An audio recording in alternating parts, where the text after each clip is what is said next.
اس سے پہلے سورہ آل عمران کی مختلف آیات کا خلاصہ پیش کیا گیا۔ جو آیت کریمہ چل رہی تھی وہ شہداء کی زندگی کے بارے میں، کہ جو شہید ہوتے ہیں اللہ کی راہ میں تو اللہ تبارک و تعالی فرماتا ہے مردہ گمان مت کرنا، مردہ بولنا مت، ہم نے ان کو زندگی بھی دے دی ہے اور ہم ان کو روزی بھی عطا کرتے ہیں۔ اور ان شہیدوں کی شان کیا ہے تو اللہ تعالیٰ خود فرماتا ہے فرحین بما آتاہم اللہ من فضلہ ویستبشرون بالذین لم یلحقوا بہم من خلفہم الا خوف علیہم ولا هم یحزنون۔ شہید کی شان کیا ہے؟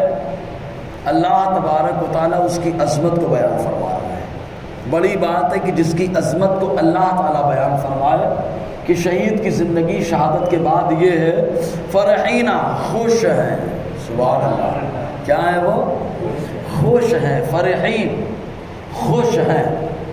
لفظ فرحت جو ہے خوشی کو کہتے ہیں مطلق، اور خوشی دو طریقے سے ہوتی ہے، ایک گھمنڈ والی خوشی اور فخر والی خوشی، اور ایک شکر کی خوشی ہوتی ہے۔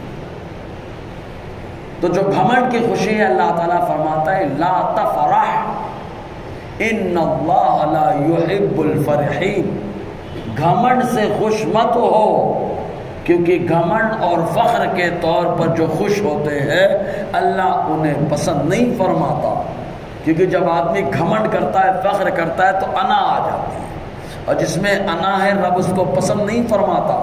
لیکن یہیں پر اللہ تعالیٰ قرآن میں فرماتا ہے قل، اللہ تعالیٰ پوری آیت بتاتے ہوئے ارشاد فرماتا ہے فَبِذَلِكَ فَلْيَفْرَحُوا، کہ محبوب کو ہم نے رحمت بھی بنایا، فضل بھی بنایا۔ جب رحمت اور فضل بنا کے تمہارے درمیان بھیجا تو اس رحمت پر شکریہ کے طور پر تم لوگ خوش ہو جاؤ۔ تو جو میلاد مصطفیٰ پہ خوشی ہوتی ہے وہ شکریہ والی خوشی ہوتی ہے، اور شکریہ کے طور پر، شکرانے کے طور پر جو خوشی ہو، اس خوشی کا ذکر اللہ تعالیٰ یوں فرماتا ہے فرحین۔ یہ شہید اگرچہ مقام عالی پر پہنچ چکے ہیں، دنیا والے یہ سمجھتے ہیں کہ ان کا تعلق ختم ہو گیا، ان کے گھر والوں کو ٹینشن ہے، لیکن اللہ تعالیٰ فرماتا ہے فرحین، یہ لوگ خوش ہیں کس چیز پر؟ بیما آتاہم اللہ من فضلہ، اس فضل پر جو اللہ نے انہیں عطا فرمایا۔ ارے آدمی کے بدن سے خون نکلے بدبو آئے، لیکن مصطفیٰ فرمائے جو شہید ہوتا ہے اس کے بدن سے جو خون نکلتا ہے اللہ کی بارگاہ میں مشک جیسی خوشبو پیدا کرتا ہے۔ اب ذرا سوچے شہید اور عام آدمی کے خون میں کتنا فرق ہے، کہ شہید کا خون خوشبودار ہوتا ہے اور عام آدمی کا خون بہے تو نہ جانے کیا کیا تاثر پیدا کرتا ہے۔ اب ذرا سوچے جب شہید کے خون کا معاملہ اتنا عظمت والا ہے تو یہیں سے کلیئر ہو گئی بات، ہمارا بدن قبر میں جانے کے بعد نہ جانے کیا ہو جائے، لیکن شہید جب قبر میں پہنچتا ہے تو خون میں بھی خوشبو ہوتی ہے، بدن میں بھی اللہ خوشبو پیدا فرماتا ہے۔ اس کو علامہ علی قاری نے مرقات کے اندر ایک روایت لکھی ہے، مرقات مشکات کی گائیڈ اور شرح ہے، اس کے اندر ایک روایت نکلی ہے خطبے کے اندر، کس کے بارے میں؟ حضرت امام احمد ابن حنبل کے بارے میں۔ حضرت امام احمد ابن حنبل یہ وہ امام ہیں، مجتہد ہیں کہ جن کو بہت سزائیں دی گئیں، لوگوں نے پریشان بھی کیا، تو آپ نے برجستہ یہی کہا تھا کہ حق کون ہوگا، جنازہ فیصلہ کرے گا۔ تو امام علامہ علی قاری فرماتے ہیں کہ جس دن امام احمد ابن حنبل پردہ فرما گئے اس دن 20,000 غیر مسلموں نے کلمہ پڑھ کر کے اپنے آپ کو مشرف اسلام کیا تھا۔ 20,000 لوگ ایمان لائے۔ جب 20,000 لوگ ایمان لائے، علامہ علی قاری فرماتے ہیں، اس سے پوچھا گیا کہ کیوں آج ہی کے دن ایمان لائے؟ تو ان لوگوں نے کہا بغداد کے گلی کوچے، پورا علاقہ نماز جنازہ پڑھنے والوں کی کی وجہ سے بھرا ہوا نظر آ رہا ہے، تو ایسا شخص جس کے جنازے میں اتنی پبلک ہو وہ جھوٹا نہیں ہو سکتا، وہ ضرور سچا ہے۔ وہ جس خدا کو مانتا ہے وہ خدا سچا ہے، جس نبی کا کلمہ پڑھتا ہے وہ نبی سچے ہیں، جس کتاب کو مانتا ہے وہ کتاب سچی ہے۔ بس دل میں یہ بات گھر کر گئی، ہم لوگ کلمہ پڑھ کے مشرف اسلام ہو گئے۔ یہ امام احمد ابن حنبل کا مقام۔ تو 40 سال کے بعد، کتنے سال کے بعد؟ پردہ فرمائے ہوئے 40 سال کے بعد سیلاب آیا، بغداد کے قبرستان میں پانی بھر گیا۔ جب پانی بھر گیا تو ظاہر سی بات ہے کچھ قبریں کھل جاتی ہیں، تو ایک قبر کھل گئی، اور یہ قبر کس کی ہے؟ امام احمد ابن حنبل کی ہے۔ کتنے پردہ فرمانے کے؟ 40 سال کے بعد کھل گئی قبر۔ جب کھلی تو معاملہ کیا معلوم؟ علامہ علی قاری فرماتے ہیں وجدہ کفنہ صحیحا لم یبل وجثتہ لم تتغیر۔ جب قبر کھل گئی تو امام احمد ابن حنبل کا کفن بالکل تر و تازہ پایا گیا، اور اس بدن میں ذرا بھی تبدیلی نہ ہوئی، جیسے پہلے دن لٹایا گیا تھا۔ آج 40 سال کے بعد بھی بدن ویسے ہی سلامت ہے نا۔ یہ امام احمد ابن حنبل رضی اللہ تعالیٰ کا مقام۔ تو اللہ تبارک و تعالیٰ شہید کو یہ مقام دیتا ہے کہ وہ خوش ہوتے ہیں جو اللہ نے انہیں فضل عطا فرمایا ہے، اور ظاہر سی بات اللہ کے عطا کردہ فضل پر خوش ہونا یہ شکرانے کے طور پر ہی ہوگا۔ اور شہید کو شہید کہتے بھی کیوں ہیں بھائی؟ شہید 2 معنی میں آ سکتا ہے، یا تو شاہد کے معنی میں ہوگا یا مشہود کے معنی میں ہوگا۔ شاہد کہتے ہیں جو حاضر ہو جائے، اسی لیے گواہ کو شاہد کہا جاتا ہے۔ تو شہید یا تو شاہد کے معنی میں کہ حاضر، مطلب یہاں گردن کٹایا وہاں جنت کی سیر کو پہنچ گیا، حاضر ہو گیا۔ اور یہاں شہید کے معنی مشہود ہوتا ہے، تو مشہود جیسے فجر کی تلاوت کے بارے میں قرآن میں آیا اِنَّ قرآن الفجر کا نہ مشہودہ، فجر کی تلاوت میں فرشتے حاضر رہتے ہیں۔ جمعہ کے دن کو یوم مشہود کہا جاتا ہے کیونکہ فرشتے ہر نماز میں رہتے ہیں، لیکن جمعہ میں اسپیشل آ کر کے کاؤنٹ کرتے کون آ رہا ہے کون نہیں آ رہا ہے، رجسٹر میں انٹری مارتے ہیں، اس لیے اس کو یوم مشہود کہا جاتا ہے۔ تو مشہود وہ جس میں فرشتے حاضر آئے۔ تو شہید کا معنی یا تو شاہد ہے کہ جنت میں حاضر گیا، اور یا مشہود کے معنی میں ہے کہ جیسے ہی گردن کو کٹایا اللہ تعالیٰ نے فرشتوں کی جماعت کو بھیج دیا، اس کے پاس فرشتوں کی جماعت کو بھیج دیا، اور گردن کیا کٹاتا ہے جیسے ہی شہید ہوتا ہے سارے گناہ معاف ہو جاتے ہیں سوائے قرض کے، قرض معاف نہیں ہوتا۔ تو اللہ تعالیٰ فرماتا ہے خوش ہیں اس پر جو ان کے اللہ نے ان کو عطا کیا۔ یہاں اللہ تعالیٰ یہ فرما سکتا ہے کہ جیسا کہ ان کے رب نے پیدا کیا، لیکن اللہ فرمایا کیوں؟ یہ بتانے کے لیے وہ اللہ جس نے زمین کو بنایا، آسمان کو بنایا، سورج چاند کو بنایا، سارے سسٹم کو بنایا، اور سب کلمہ کن سے بنایا، تو وہ اس بات پر قادر ہے کہ قبر میں ان کو دنیا سے زیادہ لذت اور خوبصورتی اور خوشی عطا فرما دے۔ وہ قادر ہے اس بات پر، اس لیے اللہ تعالیٰ نے اپنے نام علم ذاتی کا ذکر فرمایا۔ اچھا، اپنے لیے تو خوش ہی ہیں، ساتھ ساتھ جو ان کے بھائی ابھی تک قیامت تک جو شہید نہیں ہوئے، یہ کہاں؟ غزوہ احد یا غزوہ بدر یا قبیلہ ریل زکوان اسیہ نے جو دھوکہ دیا تھا، اس وقت جو شہید ہوئے تو ان کی شان چل رہی۔ تو جو لوگ قیامت تک ہونے والے ہیں، مسلمان ہیں، شہید ہونے والے ابھی ہوئے نہیں ہیں، تو ان شہداء کو اللہ تعالیٰ نے ان کے انجام سے بھی باخبر کر دیا ہے۔ سبحان اللہ، ان کے انجام سے باخبر کر دیا، تو وہ اپنے آنے والے بھائیوں کے بارے میں خوش ہیں کہ ہم کو اللہ نے یہ مقام دے دیا، اب ہمارے بھائی بھی آئیں گے اللہ انہیں بھی یہی مقام عطا فرمائے گا۔ اس لیے اللہ تعالیٰ فرماتا ہے وَيَسْتَبْشِرُونَ بِالَّذِينَ لَمْ يَلْحَقُوا بِهِمْ مِنْ خَلْفِهِمْ، اور خوشیاں منا رہے ہیں ان لوگوں پر جو ان کے بعد ان سے ابھی تک نہ ملے، ابھی تک نہیں ملے لیکن ملنے والے ہیں، ابھی تک نہیں ملے، ابھی تک نہیں ملے مطلب ملنے والے ہیں، ابھی تک نہیں ملے۔ کس بات پر؟ اللہ خوف علیہم ولا هم يحزنون، کہ ان بھائیوں کو بھی کوئی خوف نہیں ہوگا قبر کے اندر، اور نہ انہیں کوئی غم ہوگا۔ تو قیامت تک جتنے شہید ہیں ان کو کوئی غم اور کوئی خوف نہیں ہونے والا.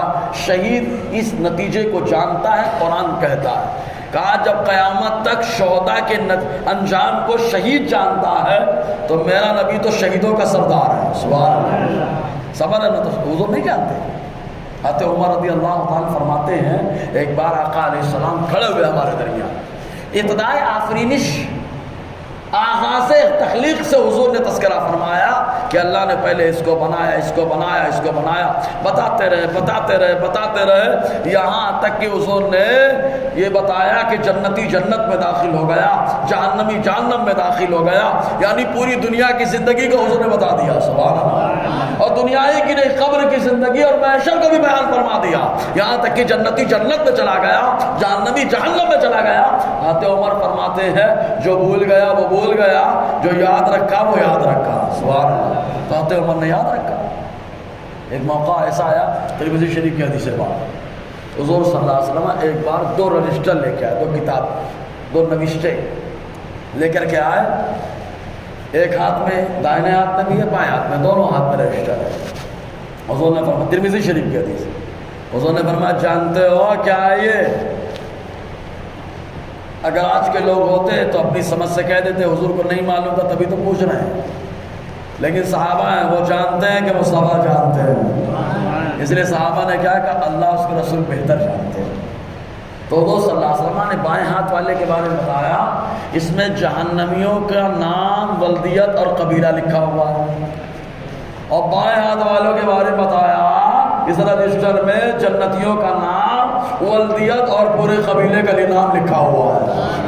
اب بتاؤ رجسٹر میں سب لکھا ہوا ہے, سارے جنتیوں کو مصطفیٰ جانتے ہیں, سارے جہنمیوں کو مصطفیٰ جانتے ہیں, اور یہ علم میرے مولا نے عطا فرمایا, اللہ نے عطا فرمایا. سمجھ ہے نا. تو لوگ کہتے ہیں اتنا دیا, اتنا دیا, کم ہو گیا.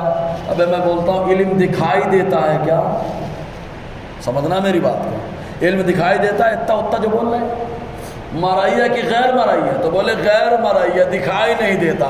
تو ہم نے کہا اتنا بولنا اتنا بولنا ہے بیوقوفی ہے. یہ اتنا اتنا دکھائی دینے والی چیز میں ہوتا. سمجھ رہے کہ نہیں؟ پھر یہ بولے کہ علم دینے سے اللہ کا علم کم ہو جائے گا, معاذ اللہ. میں بولتا ہوں پھر تو سارے ٹیچر, سارے مولانا جاہل ہو جائیں گے. جو سبق آج پڑھا کے آئیں گے سب ختم ہو جائے گا. لیکن علم دینے سے گھٹتا نہیں ہے, اللہ علم دینے سے ہر علم بڑھا دیتا ہے. سمجھ میں آیا جی؟ تو اللہ تعالیٰ فرماتا ہے اس پہ خوش ہے کہ بعد والے جو ہیں جو اب تک نہیں ملے لیکن جب آئیں گے تو کوئی خوف نہیں ہوگا ان کو, اللہ کوئی غم ہوگا. اور کس چیز پہ خوشیاں منا رہے ہیں؟ کہا یہ تو اپنے بھائیوں پہ, اپنے لیے خوش ہے کہ اللہ نے نعمت دی ہے, اور نعمت کے ساتھ ساتھ اللہ نے سارے گناہوں کو معاف کر دیا ہے. سارے گناہوں کو معاف کر دیا. یہ بھی اللہ کا فضل ہے کہ گناہ معاف کرتا ہے پروردگار. سبحان اللہ. یہ بہت بڑی بات ہے کہ اللہ گناہ کو معاف کر دے, اور اللہ تعالیٰ گناہ کو معاف کرے اس کا فضل ہے, اس کی نعمت ہے.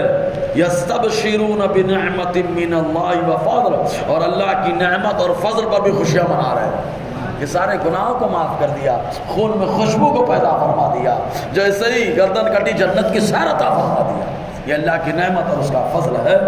اور وَأَنَّ اللَّهَ لَا يُضِيعُ أَجْرَ الْمُؤْمِنِينَ, ایمان کرنے والا, ایمان والا جو بھی عمل کرتا ہے اللہ اس کے اجر کو ختم نہیں فرماتا, ضائع نہیں فرماتا. اب ظاہر سی بات ہے شہیدوں کا جب ذکر چلا ہے تو کہا کچھ لوگ ایسے بھی تو رہے جو زخمی ہوئے اللہ کی راہ میں. کچھ لوگ اللہ کی راہ میں اس وقت زخمی ہوئے تھے, ان کا کیا؟ تو فوراً اللہ تعالیٰ نے ان کی شان کو بیان فرمایا. سبحان اللہ. یعنی اللہ تبارک و تعالیٰ مومن کے اجر کو ضائع نہیں فرماتا. اگر شہید ہوا تو مرتبہ مل گیا, زخمی ہوا تو بھی اللہ نے مرتبہ عطا فرما دیا. تو کہا زخمی جو ہوا ان کا تو اللہ تعالیٰ آگے ذکر فرماتا ہے. کیسے, کیا معاملہ ہوا؟ تو 15 شوال کو, عید کی 15 تاریخ کو احد کا معاملہ ختم ہوا. ابو سفیان رضی اللہ تعالیٰ عنہ جو اس وقت تک ایمان نہیں لائے تھے تو کافروں کی قیادت کر رہے تھے. نکلے, بھاگتے ہوئے گئے. جیسے مقام روحہ میں پہنچے تو پہنچنے کے بعد ان کو ایک گلٹی فیل ہوئی, ایک غلطی کا احساس ہوا.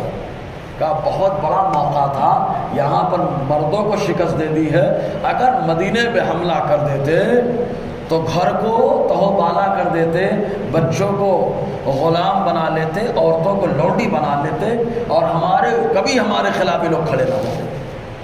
بس یہ ارادہ کیا اور کہا بس موڑ دو لشکر۔ جیسے ہی لشکر کو انہوں نے موڑا، ادھر اللہ تعالیٰ نے جبرائیل کو حکم دے دیا، کہا جبرائیل جاؤ میرے محبوب کو بتاؤ۔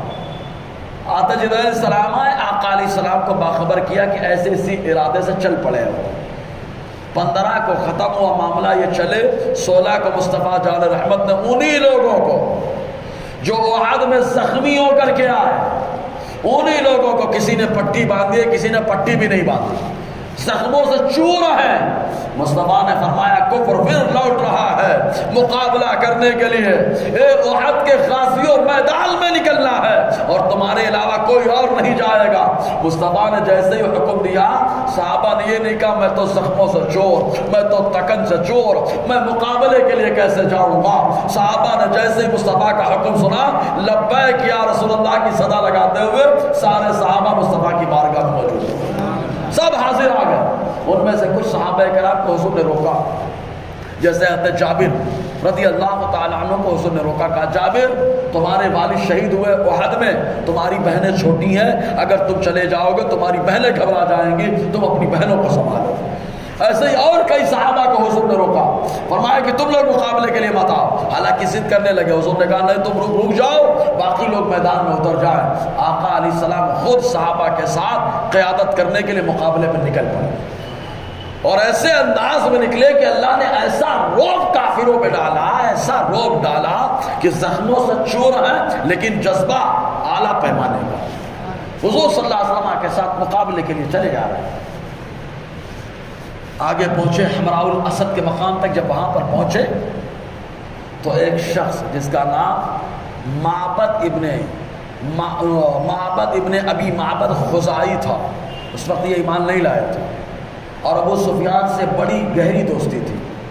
مسلمانوں کے چلنے کے انداز کو دیکھا، گھبرا گئے، گھبراہٹ کے عالم میں بھاگ کے مقام روحا، اور یہ 16 شوال ہے، 16 شوال اتوار کا دن، بھاگ کر کے ابو سفیان کے پاس پہنچے اور جا کر کے کہا کہ کدھر کا ارادہ ہے؟ کہا مدینے کی اینٹ سے اینٹ بجانا ہے، مسلمانوں کے بچوں کو غلام بنانا ہے، عورتوں کو لونڈی بنا کر کے لانا ہے۔ کہا مقابلے کے لیے مت جاؤ، پلٹ جاؤ، واپس جاؤ، اس لیے کہ مسلمان جس انداز میں آ رہے ہیں تو ایسا لگ رہا ہے احد کا بھی بدلہ لیں گے اور تم لوگوں کو ختم کر دیں گے، اس لیے مقابلے میں مت جانا۔ اور اللہ نے ایسا روب بٹھایا کافروں پر، ایسا روب بٹھایا کہ ان لوگوں نے کہنا شروع کر دیا اچھی خاصی ہم کو فتح ملی ہے، جائیں گے شکست میں تبدیل ہو جائے گی، لہٰذا واپس چلو یہاں سے۔ سب مکے کی طرف چلے، مصطفیٰ مقام روحا میں پہنچے 16 تاریخ کو، 17، 18، 19 شوال، 3 دنوں تک مصطفیٰ نے اپنی فتح کا جھنڈا گاڑ دیا تھا۔ تو وہاں پر جو زخمی پہنچے تھے، اللہ تبارک و تعالیٰ نے ان کی عظمت کو بیان فرمایا ہے، سبحان اللہ۔ ایک روایت کے مطابق یہ، دوسری روایت کیا ہے معلوم؟ دوسری روایت یہ رہی کہ بدر کے احد کے میدان میں کفار کو جب فتح ملی تو فتح ملنے کے بعد ان لوگوں نے مسلح کرنا شروع کر دیا، اور کافر کے اندر یہ شروع سے عادت رہی ہے کہ یہ ہمیشہ کتے کی ذات ہوتے ہیں، اس معنی کرنے کی وفادار، اس معنی کرنے کی وفادار، اس معنی کر کہ کتا جب کمزور کو پاتا ہے تو پورے جھنڈ کے ساتھ حملہ کر دیتا ہے، پورے جھنڈ کے ساتھ حملہ کر دیتا ہے، دوسرے علاقے کا ایک اکیلا کتا آ جائے سب مل کے حملہ کر دیتا ہے، یہ ان کی فطرت ہوتی ہے۔ تو ان کی شروع سے یہ عادت رہی ہے، آج کی نئی عادت نہیں ہے، اول دن کی عادت ہے۔ تو احد کے میدان میں جب ان لوگوں کو فتح ملی تو ان لوگوں نے مسلمانوں کو جو شہید ہوئے صحابہ کو مسلح کرنا شروع کر دیا، کسی کے کان کو کاٹنا شروع کر دیا، ناک کو کاٹنا شروع کر دیا، ہاتھ پاؤں کو کاٹنا شروع کر دیا، شرمگاہوں کو کاٹنا شروع کر دیا، تکلیف یہ مسلح کرنا شروع کر دیا۔ تو حضرت امیر حمزہ کو خالی مسلح کیا تھا، حضور صلی اللہ علیہ وسلم کو بھنک لگی، آقا علیہ السلام نے صحابہ کو اعلان کیا کہ کہاں بھاگے چلے جا رہے ہو، ان لوگوں نے یہ منصوبہ بنا رکھا ہے، مسلح کرنا شروع کر دیا ہے۔ تو آقا علیہ السلام کی ایک آواز پر جو تیتر بیتر تھے سب جمع ہو گئے، ڈٹ کر مقابلے کے لیے کھڑے ہو گئے۔ اللہ تبارک و تعالیٰ نے ان زخمی صحابہ کی عظمت کو بیان فرمایا، اسی موقع پر حضور صلی اللہ علیہ وسلم کی پھوپھی جن کا نام حضرت صفیہ رضی اللہ تعالی عنہ ایمان لائی، حضرت زبیر ابن عوام انہی کے شہزادے ہیں، حضرت ابو بکر صدیق رضی اللہ تعالی عنہ کی بیٹی حضرت اسماء ان کی بہو ہے، حضرت صفیہ رضی اللہ تعالی عنہ جب وہاں پر آئی احد کے میدان پر، تو آنے کے بعد آقا علیہ السلام نے ان کے بیٹے حضرت زبیر جن کی شان یہ کہ بدر کے میدان میں پیلا امامہ باندھ کر آ گئے تو اللہ تعالیٰ نے 1000 فرشتوں کو پیلا امامہ باندھنے کا حکم دے دیا تھا، یہ زبیر ابن عوام، اور کچھ صحابہ نے سفید امامہ باندھا، یہ در منصور کے اندر بھی روایت موجود ہے۔ حضرت زبیر آقا علیہ السلام نے بلایا کہا حضرت زبیر سے کہ جاؤ اپنی والدہ کو جانے مت دینا، اگر یہ ادھر جائیں گی تو اپنے بھائی کی حالت کو دیکھیں گی تو برداشت نہیں کر پائے گی۔ حضرت زبیر تشریف لے گئے، روکا، کہا مت جاؤ، تو حضرت صفیہ نے کہا کہ سرکار کی بارگاہ میں عریضہ پیش کرو، حضور مجھے اجازت دے دیں، میں کچھ اف تک نہیں کروں گی، اس لیے کہ مجھے میرے بھائی امیر حمزہ کے بارے میں معلوم ہو چکا ہے، مجھے بس تکلیف اس بات کی تھی کہ حضور کو کچھ نہ ہو جائے، لیکن جب مجھے خبر لگی کہ اللہ کے نبی محفوظ ہے تو میں نے ہر درد کو ہضم کر لیا ہے۔ حضرت صفیہ رضی اللہ تعالی عنہ گئی حضرت امیر حمزہ رضی اللہ تعالی عنہ کے پاس، اور جانے کے بعد خالی ایک ہی جملہ کہا اللہ تعالیٰ نے بڑی شان آپ کو عطا فرمائی ہے، بڑی شان عطا فرمائی، کیوں نہ ہو کہ مصطفیٰ کہیں سید الشہداء، سبحان اللہ، بہت سلو بولے یار، مصطفیٰ کہیں سید الشہداء، مصطفیٰ کہیں، اور 1-2 بار نہیں 71 بار جن کے جنازے کی نماز مصطفیٰ پڑھے وہ امیر حمزہ۔ ارے یار وہ احد پہاڑی، اسی لیے حضور نے پہلے ہی بتا دیا میں اس سے محبت کرتا ہوں، یہ مجھ سے محبت کرتا ہے پہاڑ، کیوں؟ اس لیے کہ حضور کے چچا آنے والے ہیں، مصطفیٰ کو معلوم ہے نا جی۔ بہرحال تو اللہ تبارک و تعالیٰ ان شہداء اور زخمیوں کا تذکرہ یوں فرماتا ہے، الذین استجابوا للہ والرسول، جنہوں نے لبیک کہا اللہ کے لیے، رسول کے لیے، من بعد ما اصابہم القرح، بعد اس کے کہ ان کو زخم لاحق ہو چکا، زخموں سے چور ہے، نڈال ہے، لیکن حکم ملا ہے میدان کارزار کے لیے تیار ہے۔ تو اللہ تعالیٰ فرماتا ہے ان لوگوں کے لیے بھی معاملہ ہے کہ اجر ضائع نہیں ہوگا۔ کیسا اجر؟ للذین احسنوا منہم واتقوا، یہ وہ لوگ ہیں جو اچھا کرنے والے ہیں، تقوی اختیار کرنے والے ہیں، اجر عظیم، ان کے لیے اللہ کی بارگاہ میں بڑا اجر ہے۔ سبحان اللہ، ہمارا اور آپ کا نہیں بڑا، یہ اللہ کی بارگاہ کا بڑا ہے۔ ہم لوگ دنیا کو کتنی بڑی سوچتے ہیں، بہت بڑی دنیا ہے، بہت بڑی دنیا، لیکن میرا اللہ فرماتا ہے متاع دنیا قلیل، تمہاری دنیا تمہارے لیے بڑی لیکن اللہ کی بارگاہ میں تھوڑی ہے۔ سبحان اللہ، تو جس اللہ کی بارگاہ میں تھوڑی ہے اس اللہ کی بارگاہ میں ان کا اجر بڑا ہے۔ سبحان اللہ، اب سب سوچے جب اس تھوڑی کا یہ عالم ہے تو اللہ کے بڑے کا عالم کیا ہوگا؟ سبحان اللہ، بڑے کا عالم کیا ہوگا؟ اور پھر یہ کہ اللہ تعالیٰ کیا فرمائے، یہ احسنو، مطلب ان لوگوں نے اچھا بھی کیا، واتقوا، اور ان کے تقوی کی گواہی اللہ دے رہا ہے کہ متقی بھی ہے، تو ساتھ ساتھ اللہ تعالیٰ نے بڑے اجر کی بھی گواہی دی ہے۔ انشاءاللہ اور آگے گفتگو رہے گی۔ اللہ تبارک و تعالیٰ ہم سب کو فیضان قرآن، برکات قرآن سے